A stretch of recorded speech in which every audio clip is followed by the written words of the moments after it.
Ladies and gentlemen, welcome on into another Mancave101 Podcast Artist Spotlight. As you know, we are not just about comics and the nerdy stuff here. This is obviously Mancave101. Sometimes we bring you some liquor.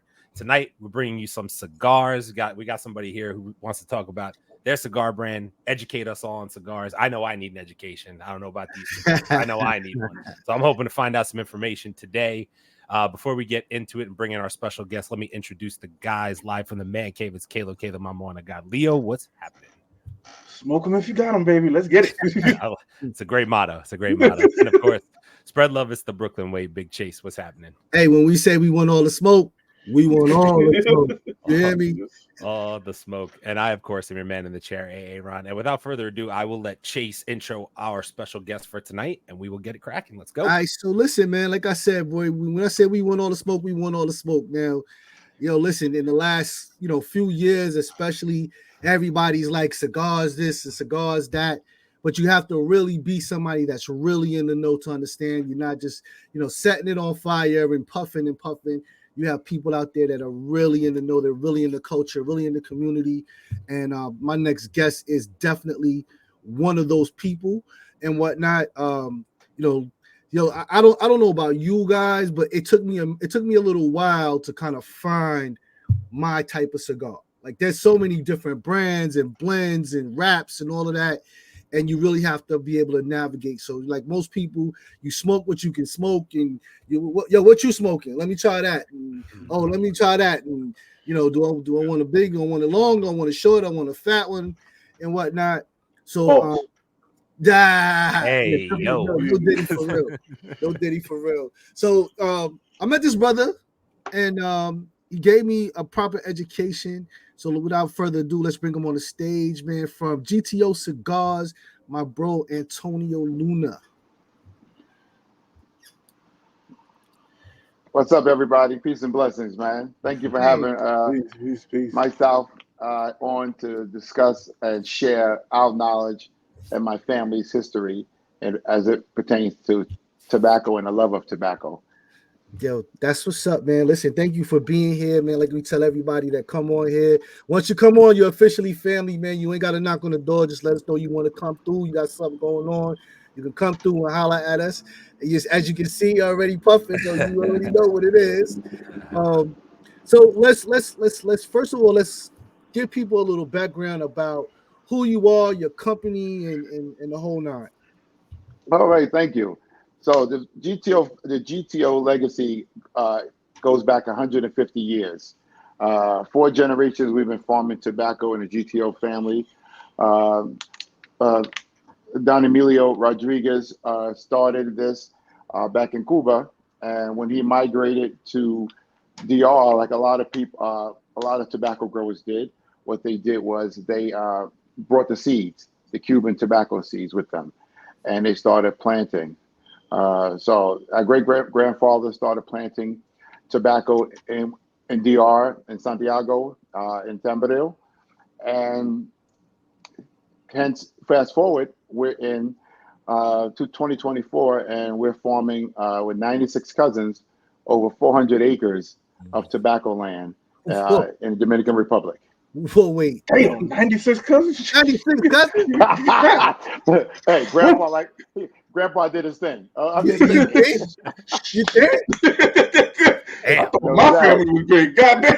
I didn't know cigars had that benefit. Picking cotton and picking tobacco and making babies. That's it. Apparently so, bro. Listen, that's 96 cousins. All right, listen, yeah. I'm with it. So you guys are actually farmers. You're not like, just you buying it from someplace. You are the person that. Yes, we are one of the top 10 farmers in Dominican Republic now, farming tobacco. A lot has happened in the last 10 years.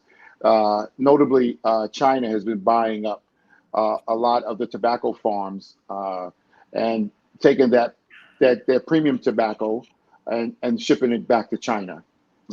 In the sense that their game plan is they're going to start flooding the markets with Chinese-made cigars, like they do everything else, at a cheaper rate, at a cheaper price, et cetera, et cetera. Right. For us as a family, because we farm our own tobacco, you know, they can't really compete with us. But for the guy who doesn't have a tobacco farm, who's producing cigars now, he's the one that's going to suffer because he's going to be paying his brand is going to be X'd out of existence because he won't be able to compete with a Chinese product. It's going to be cheaper. It's going to be premium tobacco because they brought up Cuba, they brought up Jamaican tobacco, Cuban tobacco, and now they're going Dominican tobacco, Nicaraguan tobacco, Ecuador, wherever it's produced, they're going in and buying and offering big sums of money to poor farmers or farmers who have been doing it as long as we have, and they want to get out because they don't have any family or loved ones to continue on the legacy. Got you. And I got a question for you. You were being very modest. I did a little bit of, I'm from Dominican Republic. I did a little bit of Google search. You were not the top 10. You were in the top 3, brother. Your family. Yes, sir. 400 acres of Dominican tobacco is not easy to maintain. And to have it that long for the legacy as a blessing to you, man. Coming as a fellow Dominican, congratulations and more blessings be on to you and your family. Yeah, that's thank crazy. you. Listen, man, listen. Brothers like yourself and your family are important, and that's another reason why we had to get you on the platform, because the one thing we want to do is inform people. We talk about black owned this and black owned that, but we talking about one thing that I always find with black owned products, unfortunately, is that they're always white labeled. So it's their name on a product that somebody else manufactures. So when you find companies that can actually do everything from scratch, from the very start, that's important. Because now you actually have ownership and whatnot. So let's get a little bit of education. So if I don't know anything, I want to start smoking cigars or whatever have you. What's involved? Should I get a full body? Should I Well, that's a great question. That's a great question. What do you do and where do you start? Well, a lot of times, a lot of people, of course, start the wrong way. They given a cigar by their man's or a friend of theirs, and they're given a medium plus a full body cigar. Well, that's not the entry point. This is one of our doctor's orders. My cousin, Dr. Oscar Rodriguez, actually runs the day-to-day operations. Okay. So this is something we put out. It's a part of our line. It's what the doctor orders. It's a whole prescription. So you take one. You take one every day, and everything will be good. So look at our terms. The painkiller is actually was our first cigar. Wow. Okay. So that's what we released, and then we went into another cigar was the anesthesia. So we have all these medical term names for our cigar. So that was our first release back 17 years ago. Wow. So we were selling tobacco real quick before I answer your question. Mm-hmm. We started as tobacco growers. So what do? We sold tobacco. So we sold tobacco to some of the largest producers of cigars in the world. One name I think is number one is Davidoff. Davidoff, their whole premise is they can charge you $100 for a cigar, but they don't grow any tobacco. They buy tobacco. So their marketing is at such a point level that you're feeling like they have cultivated this tobacco, they have loved on this tobacco, and then they produce their cigar. A lot of houses like ours produce cigars for a lot of different companies. So that's how we started when we started rolling cigars years ago. Was Gurkha Cigars. Everybody knows Gurkha Cigars. They're a big house. They have a product line which is immense. We're not involved in them anymore. Once they grew too big for our house, they moved on to different tobacco areas. So we always tell people a good first cigar would be our Hypnotic. It's in that yellow box. So that yellow box back. So our Hypnotic is a sweet tip cigar. We were one of the first houses to have a sweet tip cigar back 13 years ago. Now, if you look on the market, there are a lot of sweet tip cigars. Companies producing that. because it's a good we call it an entry cigar to the new smoker, to answer your question. So I would always refer when I'm doing events, because at most events, 60% of the people that attend our live cigar events have never smoked a cigar. It's their first time, or their first experience wasn't a good experience because they were given something like a painkiller. Now, this is not a new cigar smoker's palate. I would never give this to a new cigar smoker. This is an aged Maduro. The tobacco's been aged 8 years. So I wouldn't give that to someone, because they wouldn't understand it. It'd be a waste. And the experience that they have wouldn't be something they're going to write home about, or they're going to tell a friend. Right. We want people to tell a friend. So that's what we do. Okay. That's listen, see this. I told you you're gonna get education today. Then I told you that. So is there an importance in the length of it? Because you see people with all these different sizes and these different wraps and this obviously different blends of tobacco. Yeah. Now the length has nothing to do with it. The length is just a time. So the length of a cigar is based upon the amount of time you have to smoke. This smoke right here, let's say we would call this an hour and a half smoke. And so as you get smaller, the time drops down. So you smoke most people want to relax and sit for 2 hours. One thing about cigars, they slow you down. It's like a meditation. For me, it's a meditation, because once I'm pulling, I'm releasing, and there's no thought process. All I'm here to do is just love on a leaf. That's all I want to do. Of course, I'm rolling 1 million cigars a year in our house, but I smoke everybody's cigar. I'm not a prude. I don't just think that my cigar is the best cigar out there. There are a lot of good cigars on the market, and so the length, really, to get back to your question, the length is, I always say, is the amount of time you have to spend to relax. Okay. All right, I got 3 questions for you. Say you're having a hell of a night and you just close say $1 million deal. What cigar do you go to? Oh, then you go to this is what you go to. You go to our Corona anniversary stick. So we released this. This is our 10-year anniversary stick. So this tobacco was aged 10 years. This cigar is a 96 rated cigar. Cigars rated from 0 to 100, of course. 96. Very few cigars can get a 96 rating. Wow. It just means it covers all the areas: complexity, construction, tobacco, etc., etc. This tobacco is actually wrapped in a Corojo wrapper. If you Google the first 3 families in Dominican Republic to have Corojo tobacco, we are one of them. Not everybody, of course, is growing Corojo tobacco, and so on and so on, in different countries. There's Ecuadorian Corojo, Nicaragua Corojo, but there's nothing like my man of attest. There's nothing like anything grown on Dominican soil. Number one, we always say is Cuba, but number 2 is always going to be Dominican Republic. The soil there and the earth, what Mother Earth has done for that soil, is created that cigar. So that is the cigar you want. Available in 1,700 retail partners nationwide and 19 countries.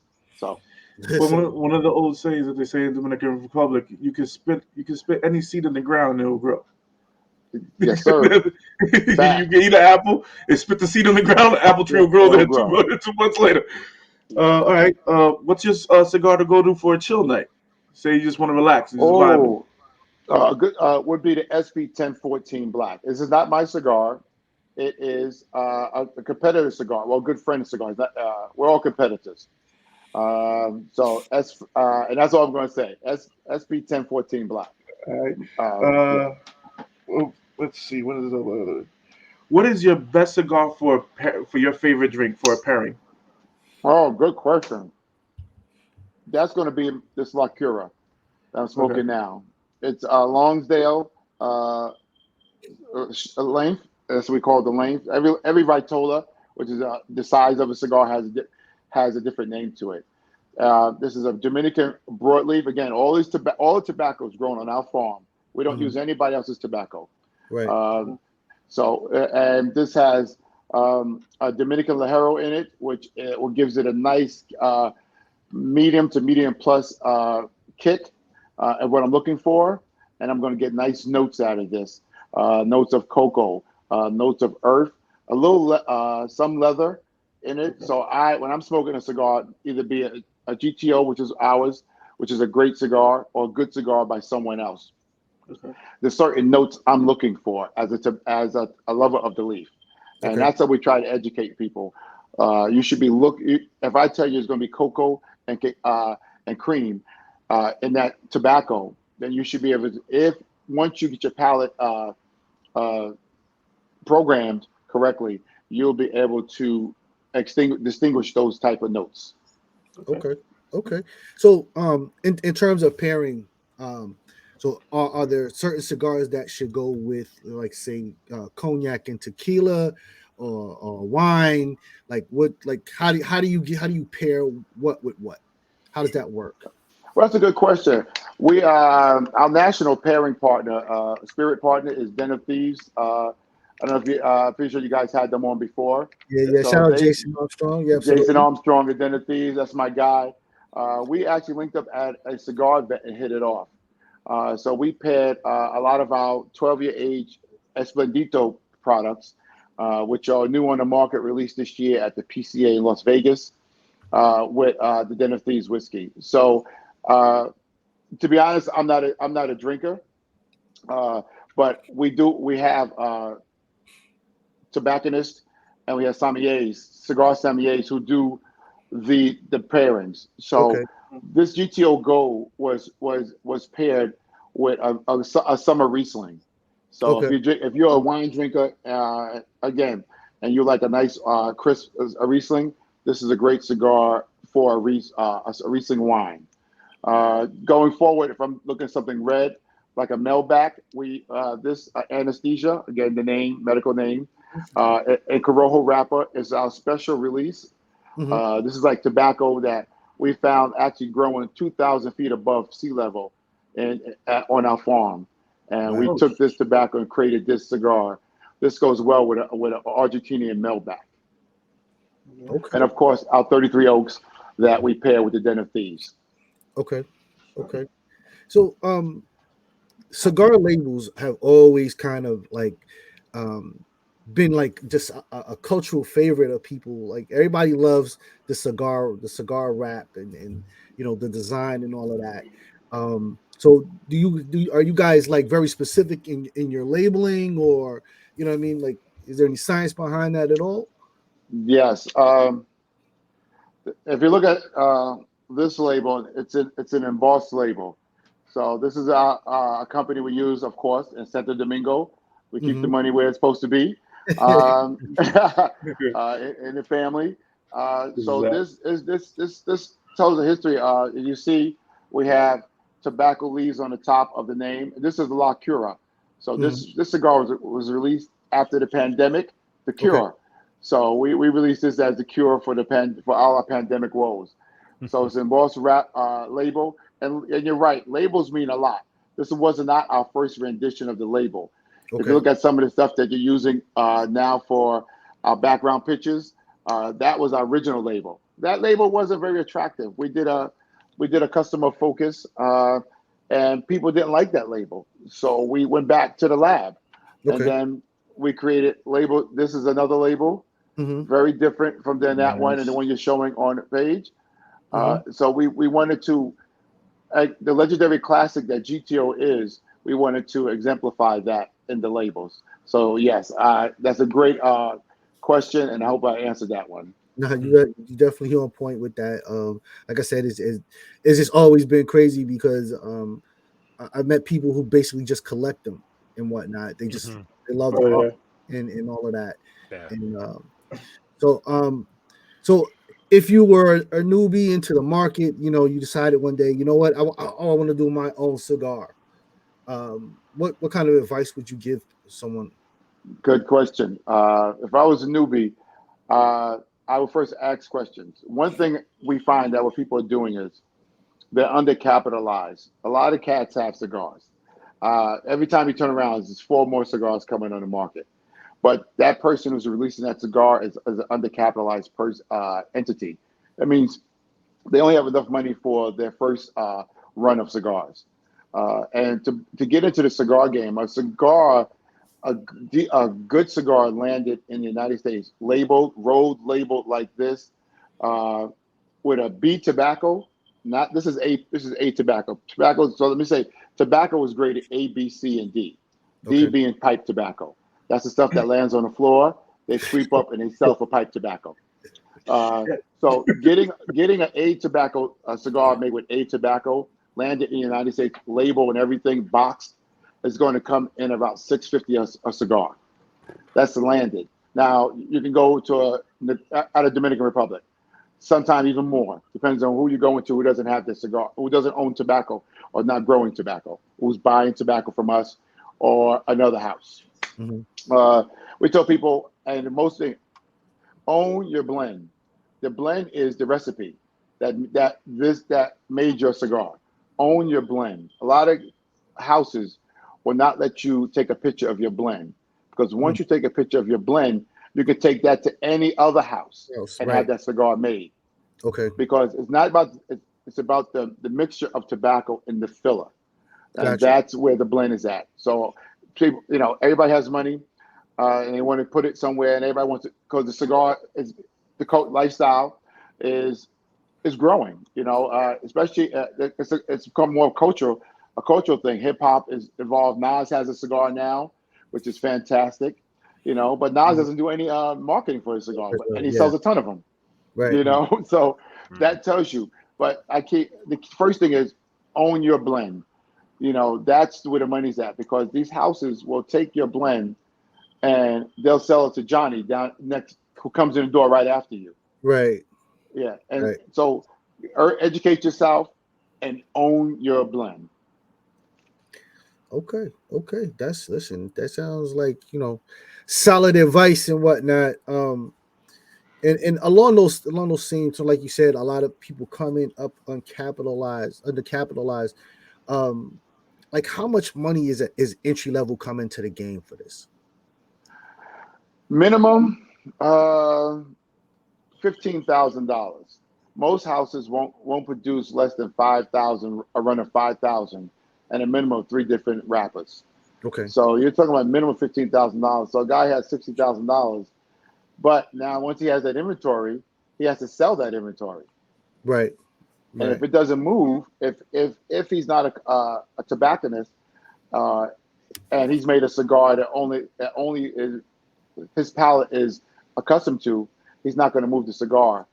I can tell you right now that 60% of the cigars that we make in house are made for the new smoker and for the overseas market. Okay. So we're looking at grasping that new smoker, which is the largest influx of new smokers in the cigar culture is women. So we're trying to attract and create products and blends for the female palate, which is very intricate and very hard to do. Yeah, it's actually funny because I see a lot more female cigar smokers as of late. Do you find that female cigar smokers are doing more entry level, or are they doing more full body? Are they doing mediums? Like, what? Well, good question. They're taking the time to educate themselves, and I like that. We as men, we like to get in where we fit in. These women are taking the time. I just did a podcast yesterday with ICU Image on Instagram. Young lady Anita, she does a podcast for new women smoking cigars. I'll get into cigar game. UCU Image on IG. Okay. And the first time I met her, this is in Philly. I did two events in Philly. So last Wednesday I was in Philly doing an event, and she was there, and she was on live, and she was taking notes. She was smoking. She did the history, and she was taking notes after she had done some research on the GTO that she wanted to try. She came and she brought the Hypnotic. But at that point, she had already done some research. And so background, women are doing research before they get into it. and then they're realizing that where they should be, at what entry level they should be at. Some women are looking for more flavor, so maybe the entry point is not a Hypnotic or not a GTO Gold, which is our Connecticut line. Sometimes they want to go into a medium cigar like this GTO Corojo. This is a medium smoke, sweet wrapper. So, and you're gonna get a lot of cream and a lot of earth in this cigar. So women are doing more research than we are as men in the industry. Wow. All right. So I mean, listen. So I know that you are doing events like everywhere and whatnot. Can we pull those up, Aaron? So let's talk about the GTO Cut and Light. What's going on? Yeah. So again, it was my partner, Dr. Oscar Rodriguez, and actually Dr. Oscar, is actually a trauma surgeon. So Wow. he does all the blending for GTOs. So this is May 3rd, this Friday at Maestro Cigar Lounge, 769 Yonkers Avenue in Yonkers, New York. We're right next door to City Lights Gentlemen's Club, and it's going to be a hoot. We're going to party, we're going to smoke, we're going to have conversation, and we're going to be doing a cigar history. So what we do is we try to educate people on why they chose a cigar they chose, or why we're recommending a cigar to them. Because people would tell us, "Hey, I've been smoking for 2 years. I like a medium cigar," and from our line, and we have 16 different blends in our line with different 4 different vitolas, which are the size of the cigar in each blend.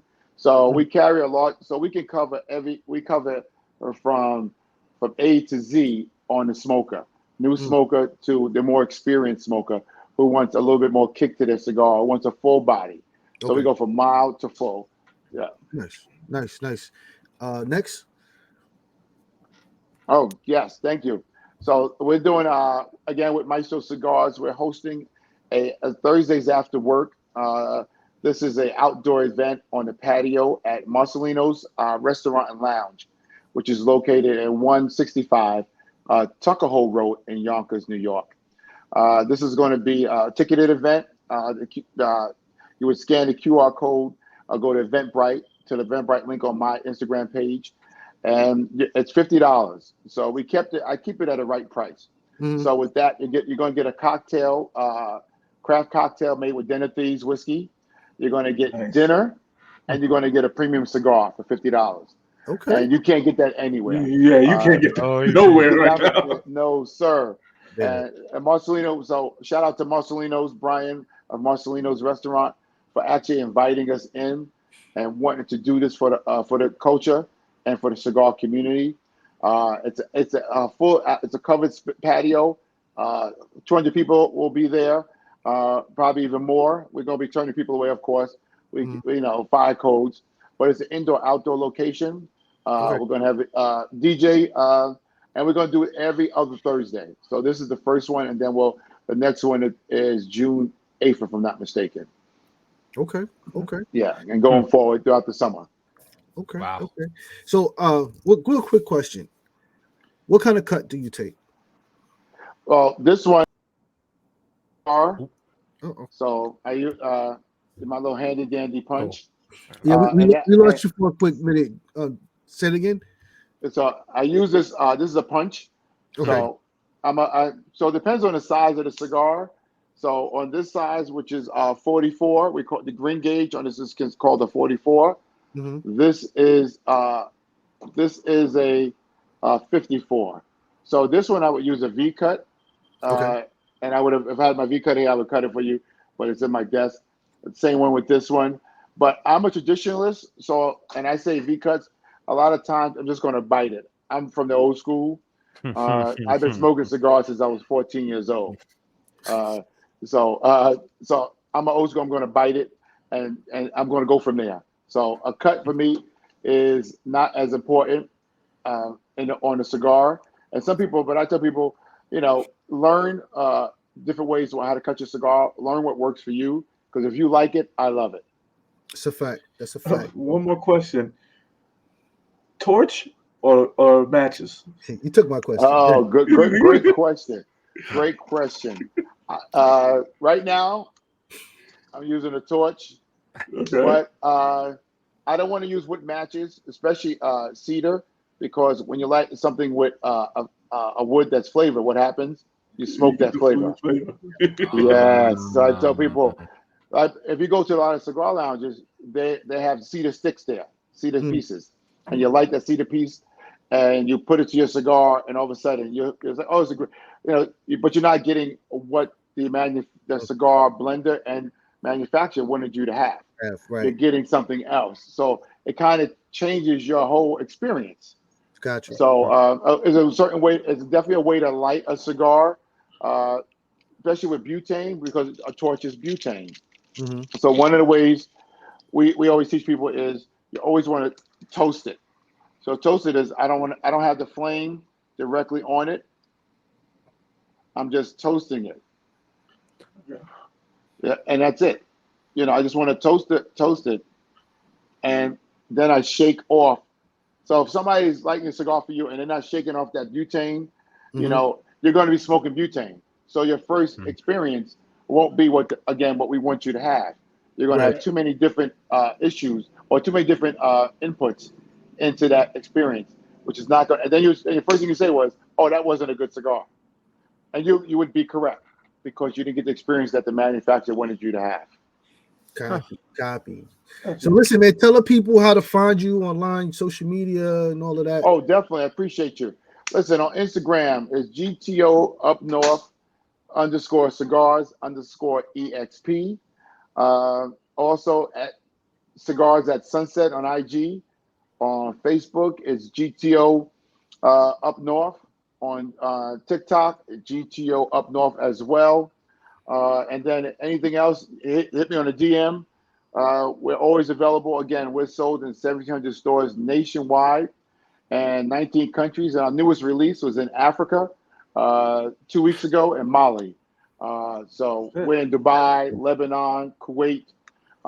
So we're a global company, but we're a boutique cigar company also. And we say that we're part of the BCA. We consider ourselves blessed to be part of the Boutique Cigar Association.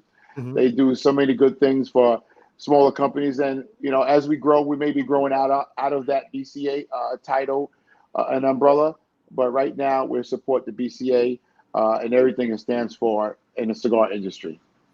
Yo, big salute, man. Big salute. So listen, like we tell everybody that comes on, man, you are officially a member of the Man Cave. Anything you got going on, brother, you can stop by anytime for any reason, any season and whatnot. That's what we do here. We want to appreciate your time and whatnot. And for you out there, did I not tell you? You got to plug into this artist spotlight each and every time, man. We go find the coolest shit in the internet just for you. You just got an education. So now you can run out to your local cigar lounge. You know what to pull. You know what to pair. Ask for GTO Cigars. If they don't carry it, tell them to reach out to me and I'll get it to them. Get you a painkiller or anesthesia. Yeah, and it's what the doctor ordered. Any pains, give us a call. We got you. Yo, that's what's up, man. Mr. Man in the chair, go ahead and take us out of here, bro. All right. So, as you know, we're just going to hit you guys with a quick spiel. Obviously, thank you guys so much for the love and support in our recent videos.